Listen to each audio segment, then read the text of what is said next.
Welcome back to the shop here in beautiful Canterbury, New Hampshire. I wanted to veer off my standard style for tonight and talk about some of the techniques and issues that go into cutting finer dovetails, like thinner. They tend to be thought of as more decorative and a sign of true craftsmanship. Check this out. This is our standard, our famous shaker end table with a drawer. This by far has been the most popular class that I've taught over the years because it's such a great fundamental class. This is a great course because it talks about table construction, we talk about the fundamental joint in woodworking, the mortise and tenon, where rails come together at perpendicular angles to usually legs. You're going to employ the great mortise and tenon. But then when it comes to panel stock meeting and joining at a corner, as is the case in all drawers, you're going to more than likely see dovetail construction. It's probably the most elegant, mechanically sound joint in woodworking. It's just the signature of fine craftsmanship. Let's just look at these for a second. I'll take the drawer right on out.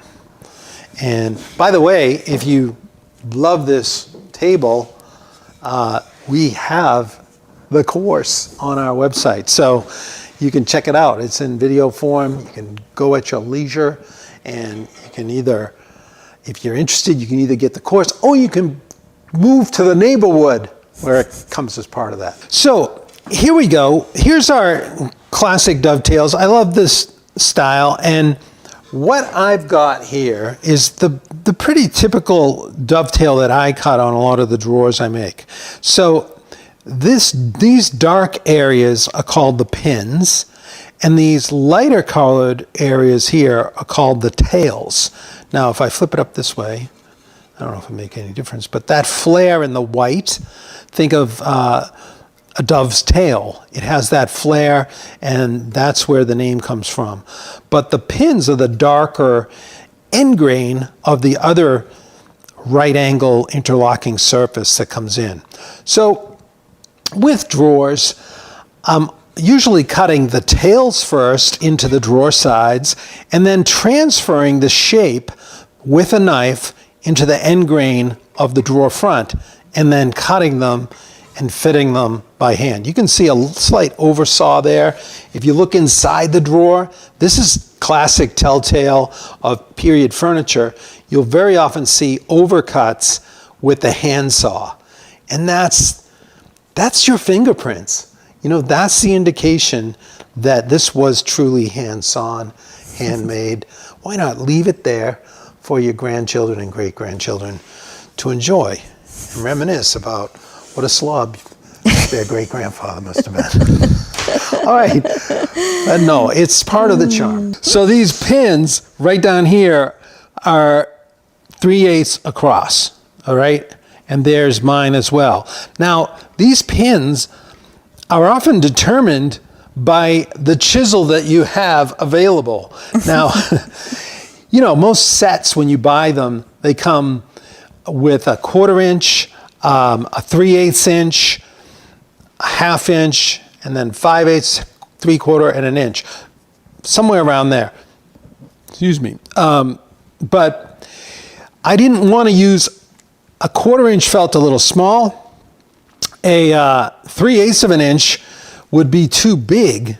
So I was looking for something right in between. Now, this ends up being about 3/8 wide, but you need a narrower chisel to make that cut. So what I did was I just took years ago, I decided I was going to have them 3/8. So I took an old Master Mechanic chisel and I just ground it. Look, it was a 1/2 inch wide here, and I ground it down on my grinder and then sloped the sides steeply,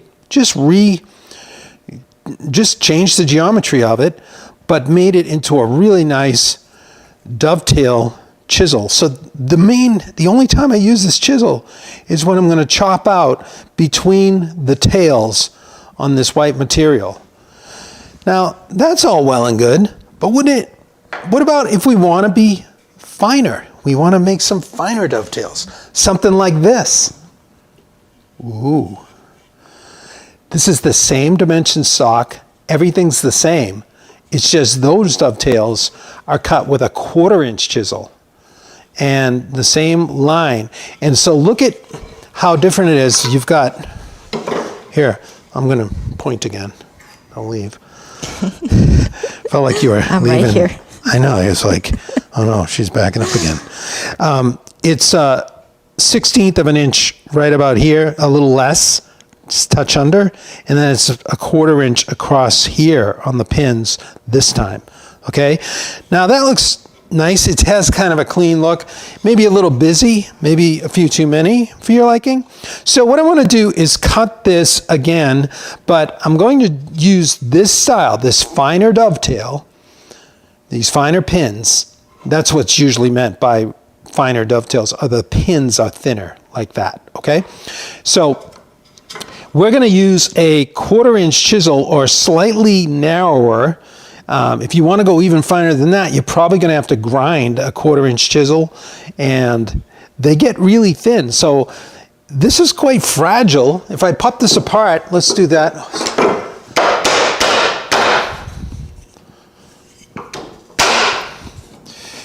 So pop that apart, look at, these are the pins, okay? You can see they're pretty thin. They're still more than strong enough for a little drawer like this, but sometimes you get so wispy that they get very thin. Like I could use a lesser angle than that and it would be more of a flat angle, like, I'll show you in a second.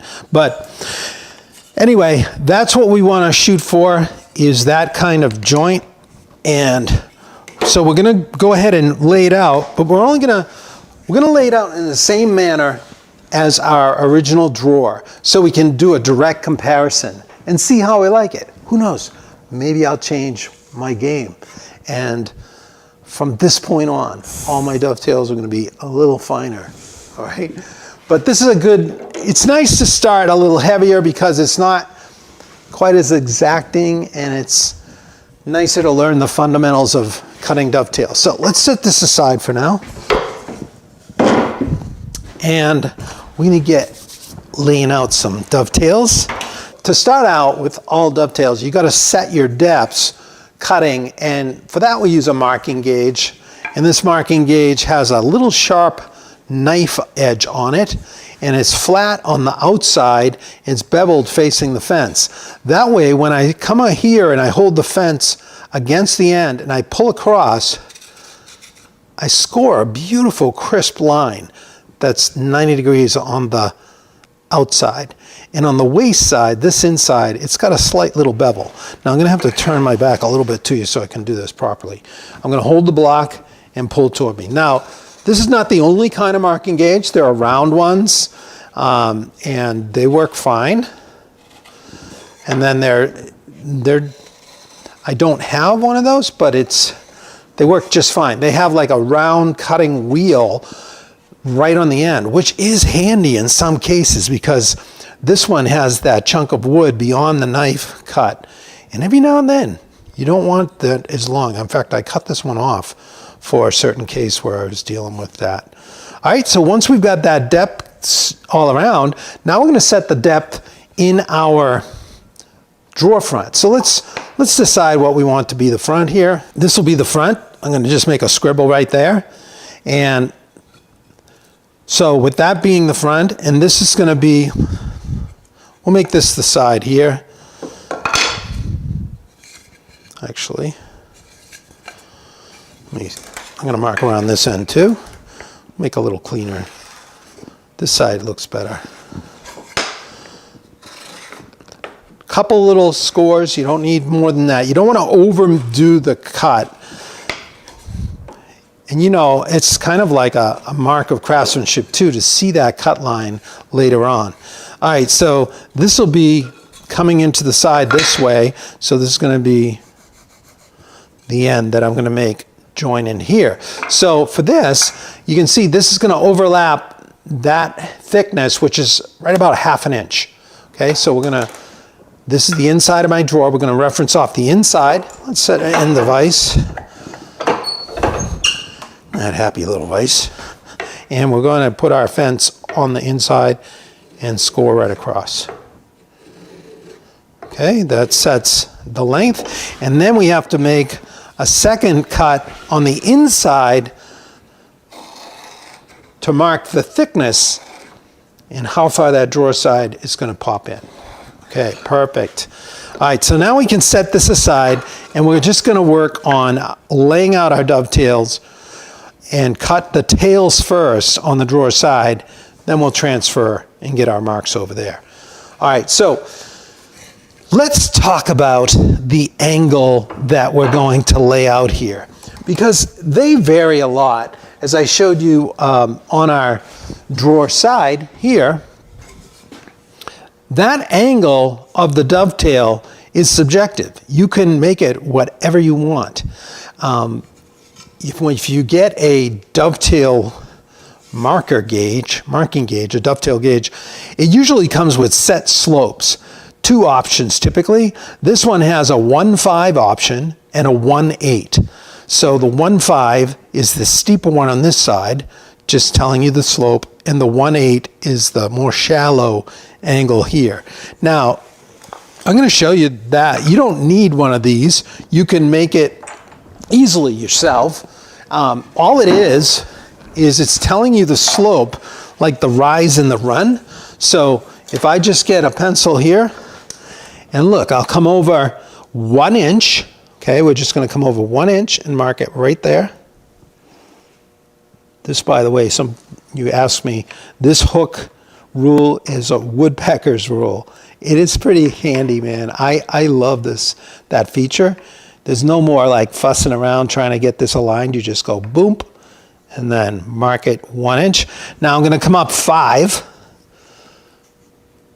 So right to there is our 5. Now I'm going to go, I have another hook rule too. Look at this. I'm going to go up 8 with this one, so right to the 4 on this guy here. Okay, so that's the 8. Now let's just connect those points. So from the 1 inch over, to the 5 inch point. Just set it right on there. And we'll get our line. And then from the 1 up to the 8,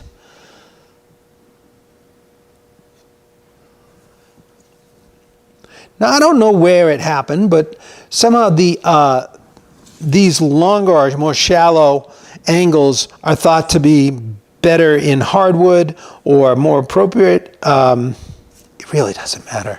But you know, a shallower angle like that is obviously not going to have quite the same mechanical holding strength, but it's plenty enough. It would be fine either way. But I just prefer the look of a stronger angle, don't you? So this is a 1.5. This is a 1.5 angle. You don't have to agree, then it wouldn't be subjective. Yeah. No, you must agree. All right, so if you look at these lines here, this is the 1.5. Let's take our little gauge up and see, this is the 1.5 side. And look at how that lands perfectly. Flip around to the 1.8. And you see, that's all it is. So if you want to lay out your own, you can just get a square corner, come over 1 inch, and then up whatever length you want. And then you can set your own little bevel gauge, like this one's, you know, you could set it to the 1.5, just like this, and you would have your own custom made. Now you could also go off the grid and make your own angle. Now this fascinated me. I don't know why. I was just really interested. Some of you heard me talk about this piece. I had the pleasure of making and measuring this piece at the Metropolitan Museum of Art in New York, but it was this Townsend chest of drawers. And I remember seeing the dovetails on these drawers and thinking, man, those are some of the nicest proportioned. I love the angle on them. And I thought, I would love to know exactly what the measurement is on those dovetails. Now, I can't show you on this. In some book, I have it. Wasn't able to find it right off, but it was for this chest. So I got to spend like 3 hours just measuring, photographing, sketching this chest of drawers. And I was happy to find the actual shape of those dovetails. Now, before I let you know what that is, I got to thinking, hey, maybe the Fine Woodworking logo is the same. This looks very similar to the Townsend chests of drawers. This is similar to what I saw on that end. What John Townsend, the typical way that he would make his dovetails. It was evidence of his style. If you thought a chest of drawers was made by John Townsend but didn't see that style of dovetail, you would be hesitant to think that was truly attributed to him. All right, but let's come over here. I was trying to set this up. Let's try to set this up to the little dovetails on the Fine Woodworking logo. That looks pretty close. So that's actually 20 degrees or 70 degrees. Let's just come to the 1 inch mark and make a little line up. Wow, that's short, isn't it? So that's a 1, 2 3/4. That's crazy. I'll let the cat out of the bag. The John Townsend dovetails are 1 3 1/2. All right, so let me just make a little score there. All right, and there, look at that. Wow, we've got the Fine Woodworking logo, the Townsend dovetails, and then our number 5 and 1/8. So there you have it. But there you go, folks. Can't learn that anywhere else but here. You can't. That was top secret information right there. All right. Hey, before you go any further, I have a question. Okay. Lupe's curious how thick the pieces of wood are that you're working on your face and side there. Excellent question. It's typical and standard, and this was true of the Townsend chest as well, that the drawer sides are most often right around a 1/2 inch thick. So these are 1/2 inch thick. The drawer front is 3/4. Not opposed to going a little thinner than that, but you have to be careful when you're making half lap or half blind dovetails like this. With these dovetails, the tail length here is the same. I'm just using the same as the side thickness. So the tail length is a 1/2 inch, actually a touch more. Right? I think that's a nice look for those to be a 1/2 inch. Now you could make them longer, but keep in mind that if you get too thin with this drawer front, when you're chopping out the cavity in there between the pins, you could drive it right through and blow out the front. So it's nice to have about a 1/4 inch here, no less than like a 3/16. If you get down to an 1/8, you got to be really careful, about your dovetails. And they start to look long that way anyway. So I would go with my drawer fronts 3/4 or 11/16 with 1/2 inch thick sides. Now we're going to lay out our dovetails, and we're going to go with the 1/5. Okay, I'm not going to set up for anything fancy, but you can explore later on if you want to try that 1 3 1/2 or whatnot. All right, so here we go. I am going to lay these over. I'm going to start with 1/2 pins, and these are going to be kind of slight, just about 3/16 of an inch. I'll just use my finger and guess that. If we put a rule on it, this one over here, see, we're right at 3/16 of an inch. See that? So 3/16 of an inch, and on both sides. Now I'm going to put 2 more pins in the middle there. So let's just imagine this is the edge. We're going to have it coming up like that. Just very faintly doing that. I don't know if you can see it. Mm-hmm. So we're going to imagine if this were the center of a 1/4 inch pin, I'd come over like 1/8 of an inch, and that would be the center. This is if you want them symmetrical, equally spaced. Okay, so let's just measure across from the center to the center, and I get 3 1/8. So I think I'll just show you this little trick. You can just come up like this from the center and then hold it on an evenly divisible number. So for us, we just want it, let's see, we're going to need it on 4 1/2. Let's go 4 1/2. So I'll come up a little further. Whoops.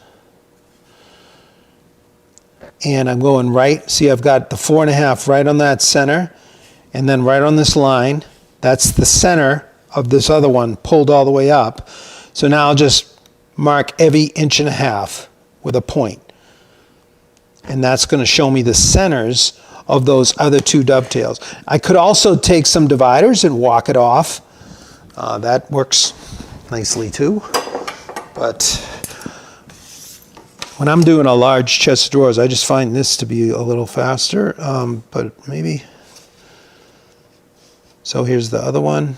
Just put it on there and bring it down. Okay, now we're just going to mark the 1/4 inch wide. It's 1/4 inch at the base of this pin, like between the dovetails. And 1/4 here as well. Okay, now that we got that, we're going to bring over our little marking gauge, set it, we're on the 1/5.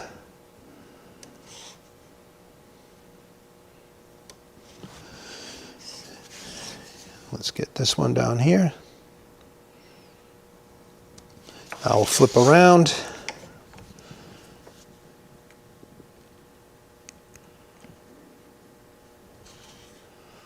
Ooh, that's slight at the top. That one ended up a little slight. I'm going to just move this slightly.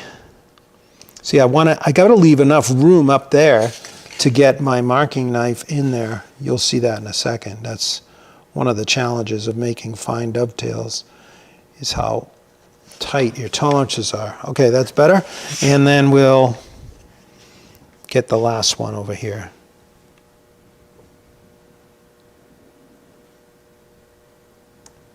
Okay, so there are my tails laid out. I'm going to scribble what I need to remove here. Okay, and we're maintaining the tails. But see, those are pretty slight. They're only a 1/4 inch here, a 1/5 slope. Now we want to square these lines across the top because we're going to saw these angles. And we need a line going 90 degrees across the top so we can track the saw. That's critical to get your dovetails to fit well. You've got to be square across the tail itself. So I'm just going to get rid of this here. Now to mark this, I'm going to put a 1/2 inch block on the other side of my vise so it doesn't rack, and I'll get a better bite on this end. All right, so I'm going to just put my pencil here, and we're going to get that line going across the top. This is going to help me saw these accurately. All right, so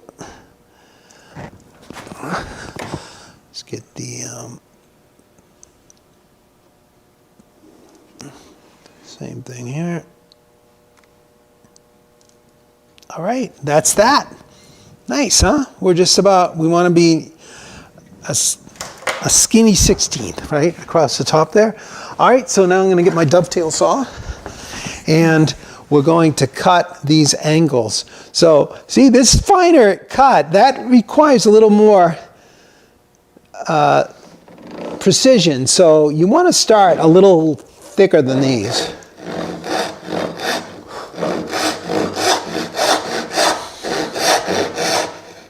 Okay, so what I'm doing is I'm drawing it toward me on the waist side of the line. So I create a little notch, and I'm going to start sawing and just let the saw drop down across my square line while I'm cutting the angle. Okay, get that going, nice and light.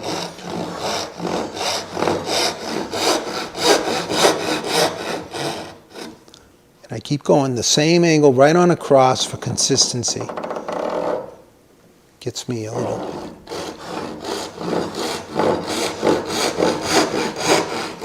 Helps get me in the groove. Stay true all the way across.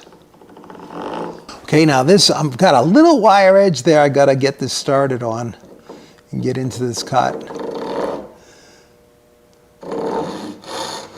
Nice and light.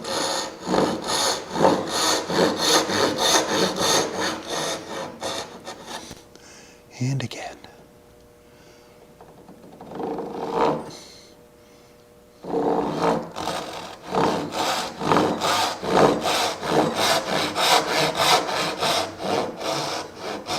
Okay, that felt pretty nice.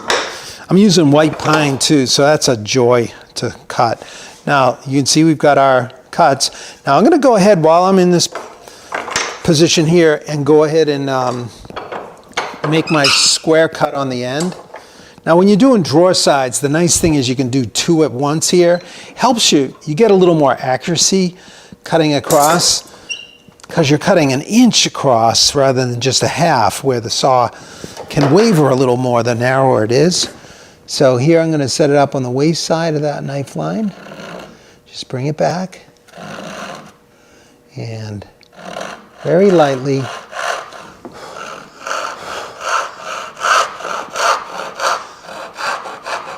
technically this is a rip cut configuration. Not as good as a cross cut for that little cut, but as light as it is, it's fine. And while I'm here, I'll just make a nice little chisel cut down, and we'll clean that inside corner. Would it help to use a thinner saw? You can use a Japanese saw, those are nice, or here's a gent saw, okay? It's straight handled.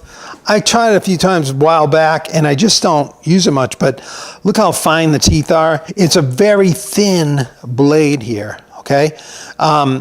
It feels almost like a Japanese saw, really thin. But with that heavy bar back there, that keeps it more rigid, and it does cut on the push stroke, unlike a Japanese saw. But I don't trust myself with that one as much, and so I'm just going with my regular guy here.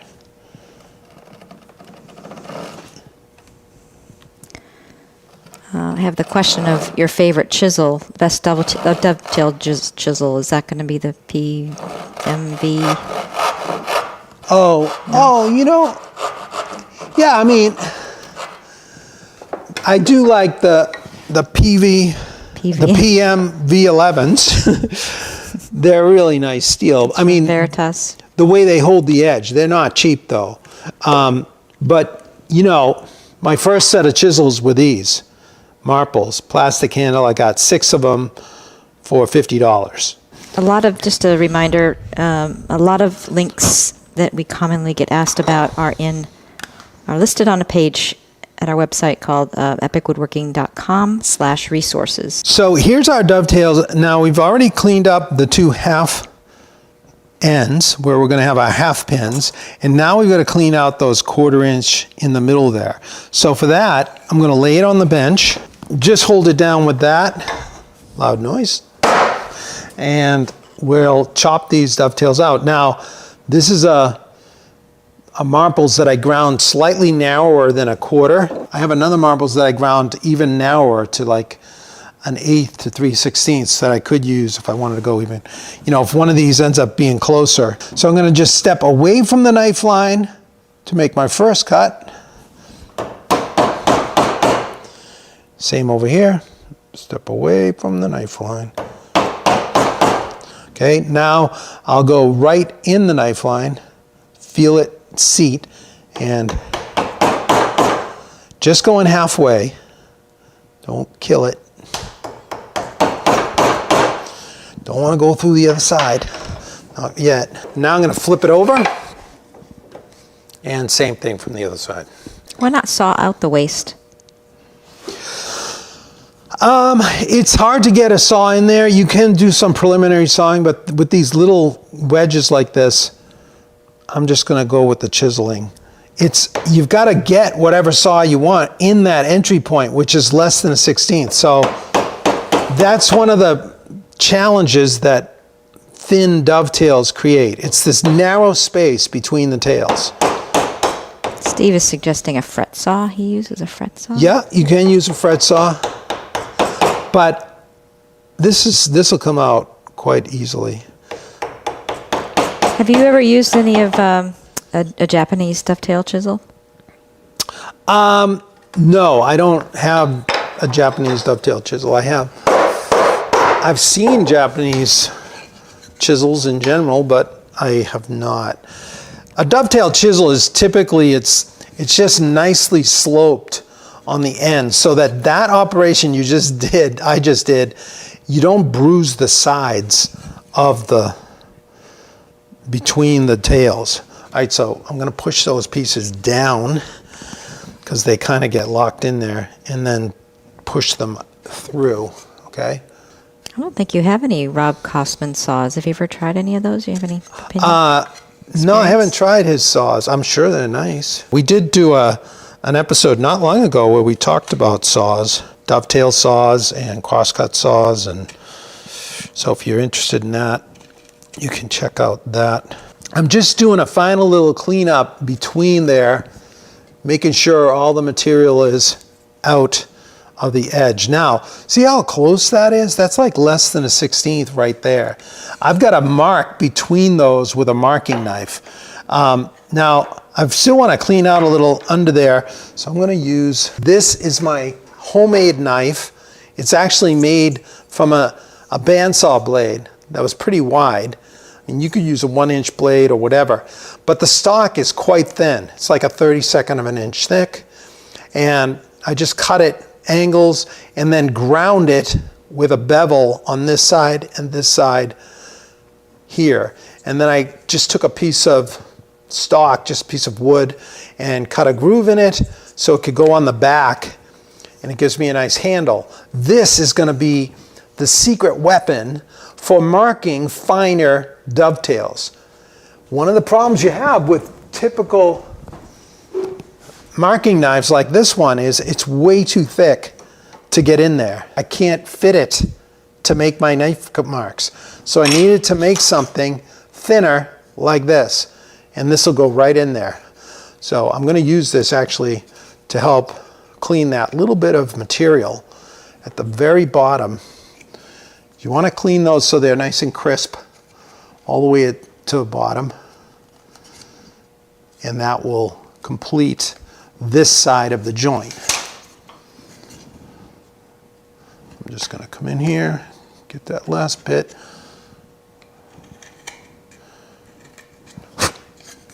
And the other side. Beautiful. All right, nice and crisp. Now we're ready to transfer these shapes to the end grain of my drawer front. So there's my scribble of the front. Here's my scribble of the outside upper. So this one is going to get marked right here. And that's where we've already got our knife lines. So with that in position, I'm going to step in front of you. I'm going to hold this and bring it down into my vise so I keep organized. And I'm going to set this 3/4 inch piece there because I've got a 3/4 inch drawer front here. So I'm just putting it flush there so I can get it up off the table, so that I'll bring in another piece that's 1/2 inch thick and we can lay it there. And then this way, when I go to set this, it's not going to slide around. When I put pressure here, it holds while I mark it out. Okay, so now I'm going to take my square. This is going to help me to align this so it's nice and flush at the bottom. I'm resting against that high side of the square. The front edge or blade of the square is along the front. And then I'm going to sight it right here so the end hits my knife line. That looks good. And once I've got it, now I just hold pressure, get out my custom-made marking knife so I can get in here. I'm going to hold the flat back of the knife against the tail on this direction here. Nice little cut. And just go right on across. I am just making the tolerance of the opening at the end here.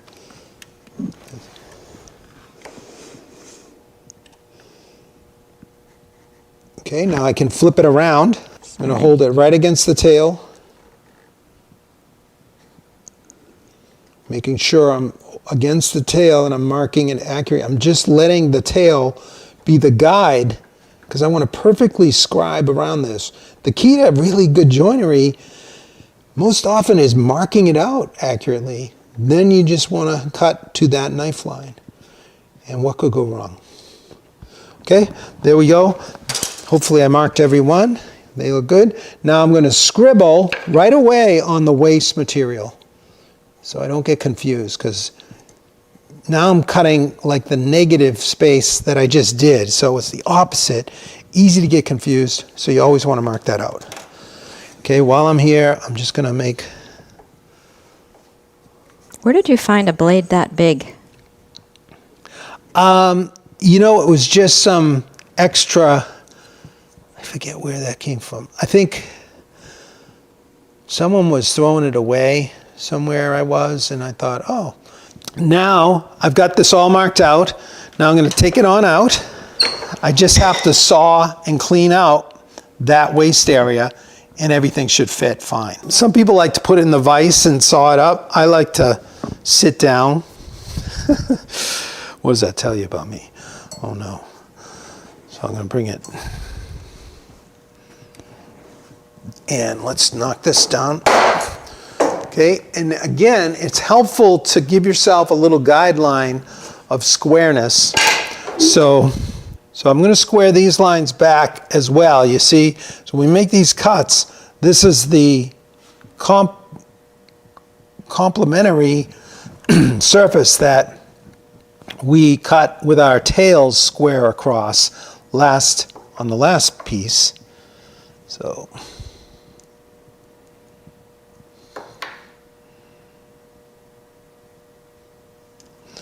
and one more right here.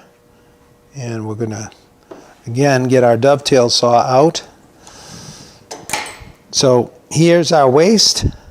We're going to cut, these are our knife lines. So they're showing really nicely. I want to just let the saw just touch those knife lines. If I miss, I want to miss heavy to the waist side. Then I'll still be able to see the knife line. I can use my chisel just to pair to it.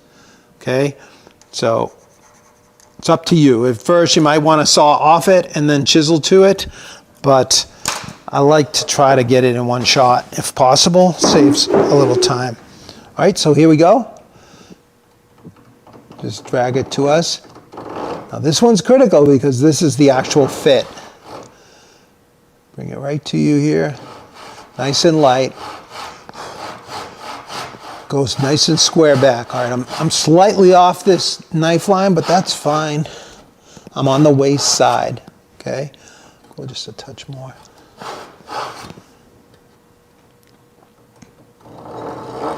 I'm sawing right into the grain here, so I want to be light on the saw. Have you ever found a need for a fishtail chisel? Not really. I'll show you when I chop these out. I just use a narrower chisel to get down into the corners. The fishtail is to chop between these and get down in the corners. It would be nice, but it's kind of a luxury I don't think you need really. I've gotten by with just using a narrower chisel. But, you know, it's an elegant way of doing it, but I'm not opposed to people using them by any means.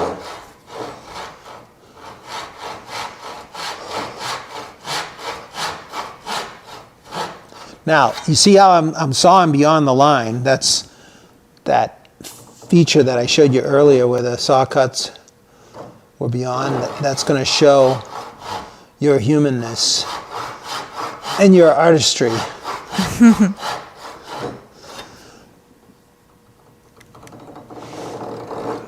So I'm careful with these. I want to make sure I'm not going crazy because now I'm making this is the money cut, you know, to make it good. But see, I'm making sure I'm sawing there and I'm just touching the line all the way across. The first one, I'm slightly off it. I think that's the only one I'll have to use the chisel on. All right, so when I get here, I'm all sawn out. I could chop all these out, or if I had the the drill press set up with a Forstner bit, I could use the Forstner bit to cut between here and get the waste out quickly. And wouldn't you know it, I have that set up. So I'm going to run over there. Wonder of wonders. And just knock that out. All right, so got my Forstner. I set the depth to come just shy of our 1/2 inch. And I've got a fence on here that's keeping the Forstner bit from coming beyond my marking line. So here we go.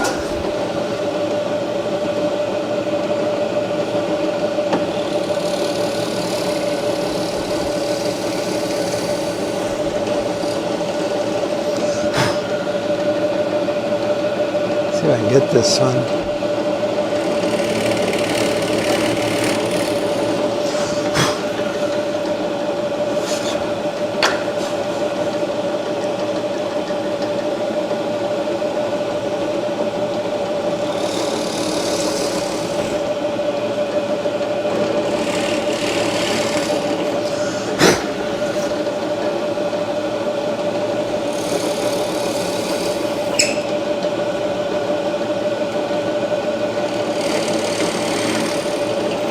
All right, there we go. See that? We got that wasted. Now I can chisel this out much freer and faster. So when I'm doing a chest of drawers, I'll just do that to all of them at one time. Saves a lot of time and energy. Get our chisels ready, and we just have to clean these out nicely to the knife lines, square back, down in the corners, and we should be ready to fit it up. Get my some other chisels here.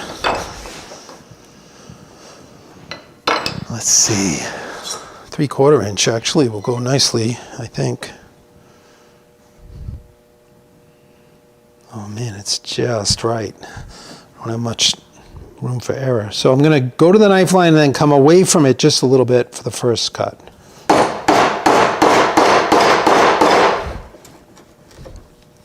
And I'll go right on across like that.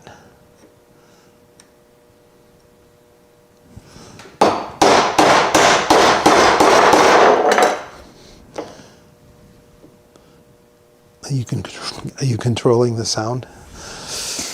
No. It's okay. I was just wondering if it's loud for them. Probably could. Oof. Okay, now I'm going to go right to the knife line. And this is chopping across the end grain of these fibers. So it's a chop cut. It's like a stop cut. Now I want to make sure my chisel is 90 degrees or slightly leaning toward me to undercut that back wall. I don't want to lay it this way or my dovetails won't seat all the way in. So I'm at 90 degrees. I'm going to bring it forward 2 degrees, okay? There we are.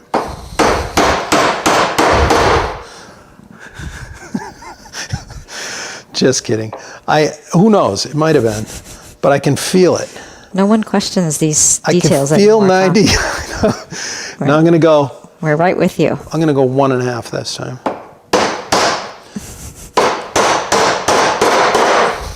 Okay, and last one, seated right in the knife line. See how clean that is? And straight. Okay, so the back wall should be good. And now I want to come in this way, and I'm just going to break off this excess stuff here. I'll show you where the fishtail is handy. It's like, I could have another. Did you ever figure out was the noise in the drill press? What did Peter help? Didn't he help you? Yeah, Peter helped me with that. Thank God. It was a loose. It was a loose pulley. Yeah, like the set screw wasn't all the way down on the pulley, so it was rattling. Crazy. Just a simple set screw in one of the pulleys.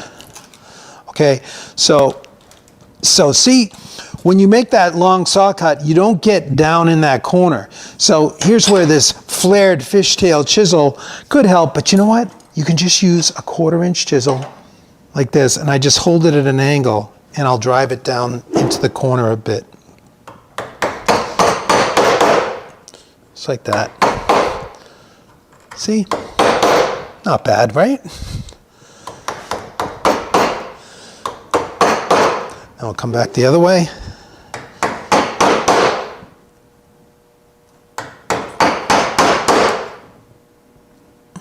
This is where, if you were really thin down here, you could blow right out the front. All right, so now that back wall, hopefully that's nice and clean. And I can focus all my attention here on the front. So let's go ahead and go across the bottom here. So again, I have that knife line there. I just set the chisel right into that knife guide. That was made by the marking gauge.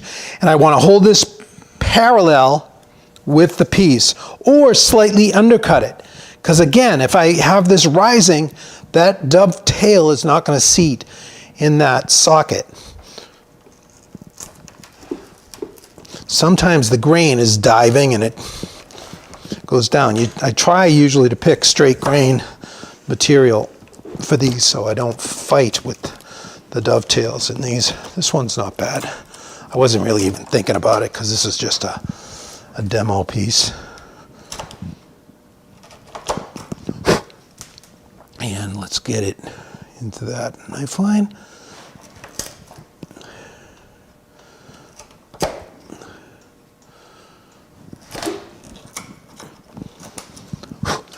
They are cute little thin pins though.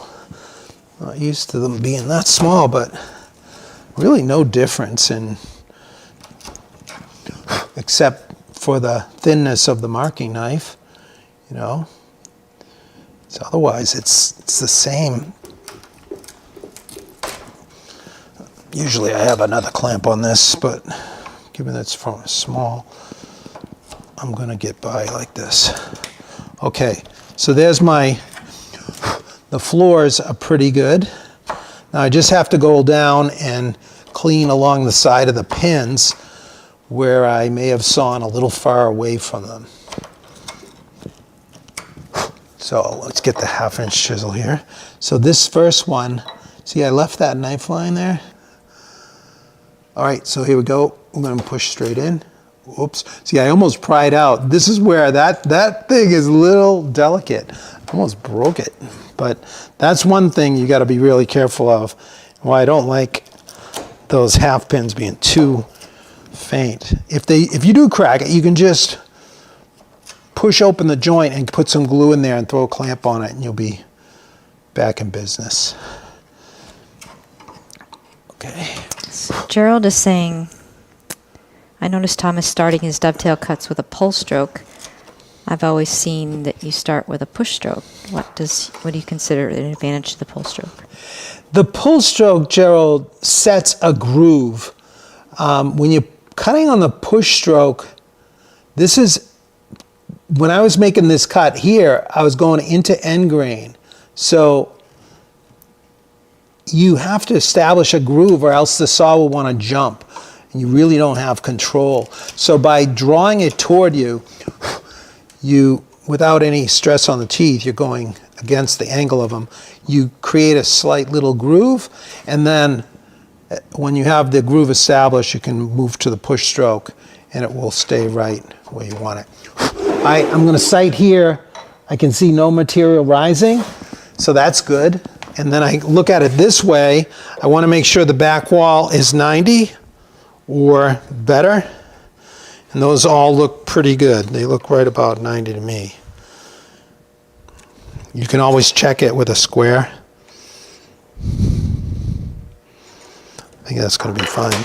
All right, so let's go ahead and see how it fits. We're not going to actually glue this up. But this was our scribble. Here's our scribble on the drawer front. So this is how it went. Let's just set it down.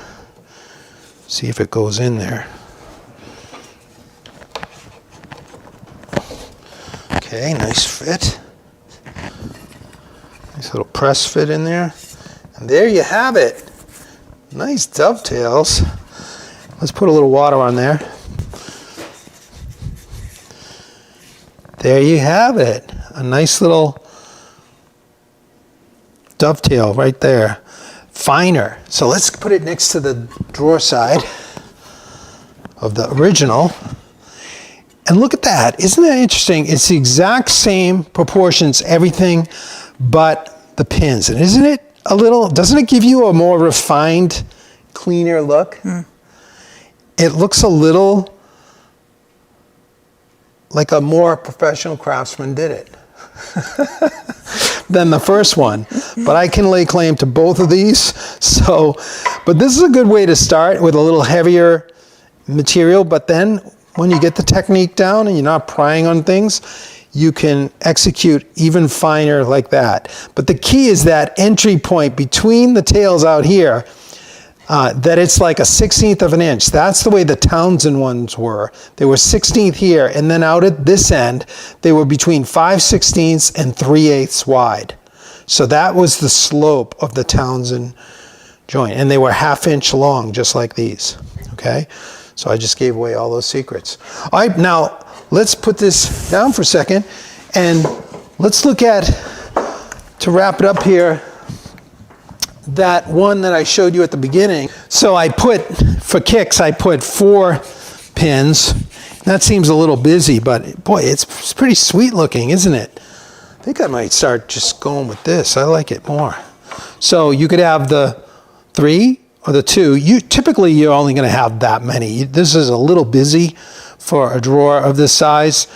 I think 2 is plenty. I don't like when just 1 there. I do like 2. I think it looks better on a narrow drawer. And then you could play around with the configuration. You don't have to stick with everything being so symmetrical. Look at this one I did with a little different spacing. So we got 2 in the middle, Ooh. a little narrower. So you could do something decorative Wild. this way, huh? So these are heavier 3/8, and then we go to the 1/4 inch. This is a 1/5 slope with all of these guys. So you can really see the quality and look of that. I like it a lot. And these were done exactly the way the other one was. None of these are glued up. So they're just press fit in there. This one is glued up. And when you glue it up, you get kind of a healing little swell factor that makes them even tighter. But wiping it with water helped a little bit. Well, I hope you had as much fun with that as I did.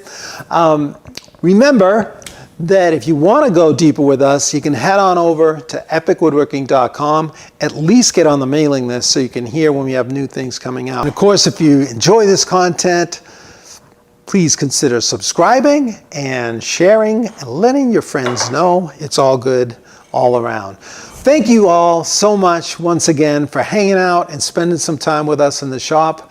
Really enjoyed it. And on behalf of the camera lady and myself, we look forward to seeing you next time.